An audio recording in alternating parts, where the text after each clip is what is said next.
آج ایک کہانی میں اپنی کتاب سنگریزے سے سنا رہا ہوں۔ عنوان ہے تیری فرقت کے صدمے۔ تو کہانی شروع کر رہے ہیں۔ اسپتال کے اس کاریڈور میں قدم رکھتے ہی پرانی یادوں نے اس طرح گھیر لیا جس طرح ان دنوں مجھے دیکھتے ہی مریض گھیر لیا کرتے تھے۔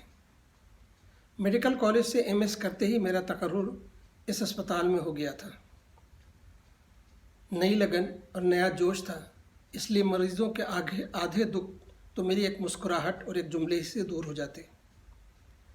میرا کام بھی تو ٹوٹی ہوئی ہڈیوں کو جوڑنا تھا، اس لیے ہر نظر اس سوال کے ساتھ اٹھتی کہ جب پلاسٹر کھلے گا یہ ہاتھ ویسے ہی کام کرتا رہے گا جیسے پہلے کرتا تھا، یا پھر میری چال بدل تو نہ جائے گی؟ اور یقین مجھے اس کے پلاسٹر کے دوران میں بھی دلانا پڑتا اور پلاسٹر کٹ جانے کے بعد بھی، فزیوتھراپی کے دوران بھی۔ انہی دنوں تم نے اپنی ٹانگ ایک ایکسیڈنٹ میں توڑ لی تھی۔ کمپاؤنڈ فریکچر تھا۔ ہڈیوں کو اپنی جگہ بٹھاتے وقت میرے ذہن میں یہ خیال گزرا، اس کو شاید کسی سنگ تراش نے مرمر سے تراشا تھا۔ پھر اس کی خوبصورتی کو قائم رکھنے کے لیے میں نے بھی اپنی مہارت صرف کر دی۔ پلاسٹر کٹنے کے بعد میں نے ٹھوک بجا کے تمہاری ہڈیوں کا معائنہ کیا، پھر اطمینان سے کہا کہ اب کھڑی ہو جاؤ۔ گھبراہٹ میں تمہارے قدم برابر نہ جم پائے اور میں نے سہارا دے کر تم کو بٹھا دیا۔ تم نے تشویش سے پوچھا، میرا پیر زور نہیں کھاتا، کیا مجھے چلنے میں دقت ہوگی؟ نہیں، تم دوڑو گی ہرنیوں کی طرح، بس کچھ دن فزیوتھراپی کرنی پڑے گی۔ پھر میرا اسسٹنٹ ویل چیئر پر تم کو فزیوتھراپی کے لیے لے گیا۔ اب تمہارا روز کا کام تھا کہ فزیوتھراپی کے بعد مجھ کو آ کر رپورٹ دیتی، اب زور آنے لگا ہے، اب گھٹنا مڑنے لگا ہے۔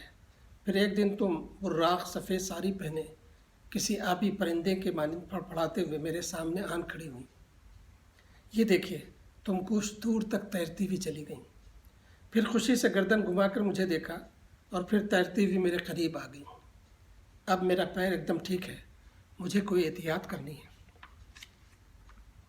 میں بے خیالی میں تمہیں دیکھا جا رہا تھا، بل کھائے ہوئے سیاہ بال، گلابی رنگت، تر و تازہ چہرہ، بڑی بڑی کالی آنکھیں، خوبصورت ہاتھ پیر، ابھرے ابھرے ناخن، تم بڑی خوبصورت لگ رہی تھی۔ تم نے پھر پوچھا، کیا کسی احتیاط کی ضرورت ہے؟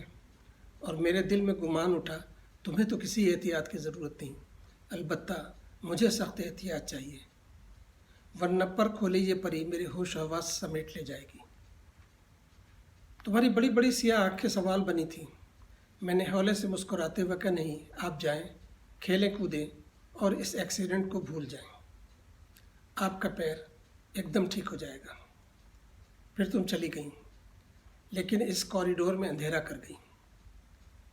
میں نے اپنے دل کو بہت سمجھایا، ساری میڈیکل ایتھکس دل ہی دل میں دہرا دیں، لیکن تمہاری یاد ہزاروں میل پرواز کرنے والے پرندوں کے مانند کہیں میرے پاس پہنچ جاتی۔ میں کھلی آنکھوں سے پرندوں کے ظہول میں تمہیں پرواز کرتے دیکھتا رہتا۔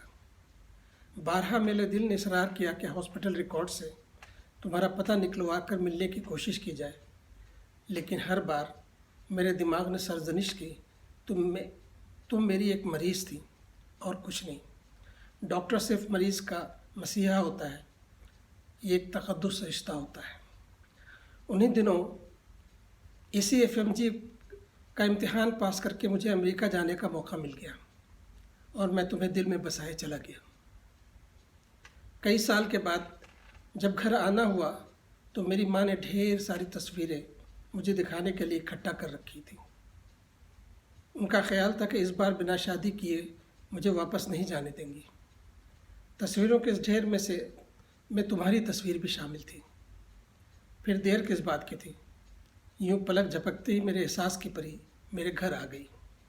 تم بھی بہت خوش ہوئی کیونکہ میں کوئی اجنبی نہیں تھا تمہارے لیے۔ میں نے تمہیں بہت مس کیا تھا، سخت امتحانوں کی مصروفیت میں بھی اور چھٹی کے دنوں کی تفریحات میں بھی۔ اس لیے تمہیں پا کر اب ایک لمحہ کے لیے تمہاری جدائی گوارا نہ تھی۔ اس طرح اب کتنے سال بیت گئے، تم نے بھی مجھے بہت چاہا۔ اس بار وطن بہت روز کے بعد آنا ہوا۔ ماں اپنے دونوں پوتوں کو دیکھنا چاہتی تھی، ورنہ امریکہ کی مشغولیات کے جال میں جکڑنے کے بعد یہ فرصت کہاں تھی۔ اس وقت تم گھر میں میری ماں کے پاس بیٹھی ہوگی، ہمارے گول مٹول بچے دادی کو اسکول کی باتیں سنا رہے ہوں گے، اور میں اس وقت اسپتال کے اسی کاریڈور میں کھڑا ہوں۔ مجھے لگتا ہے کہ ابھی تم فزیو تھراپی روم سے نکل کر تیرتی ہوئی میرے پاس آؤ گی اور جوش میں مجھ سے کہو گی، دیکھیے میرا پیر ٹھیک ہو گیا ہے، مجھے کوئی احتیاط کی ضرورت ہے کیا؟ میں دیکھ رہا ہوں تمہاری بڑی بڑی آنکھیں سوال بنی ہوئی میرے دل کو بے قرار کر رہی ہیں۔ وہی بے قراری آج پھر اود کر آئی ہے۔ تمہاری فرقت میں کاٹے ہوئے ان دنوں کا صدمہ شاید مٹ نہیں سکا تھا۔ قلق اس بات کا تھا کہ تم میری محبت کا محصل نہیں بلکہ میری خلوص نیت کا انعام ہو، جو اتفاقاً مجھے حاصل ہو گیا تھا۔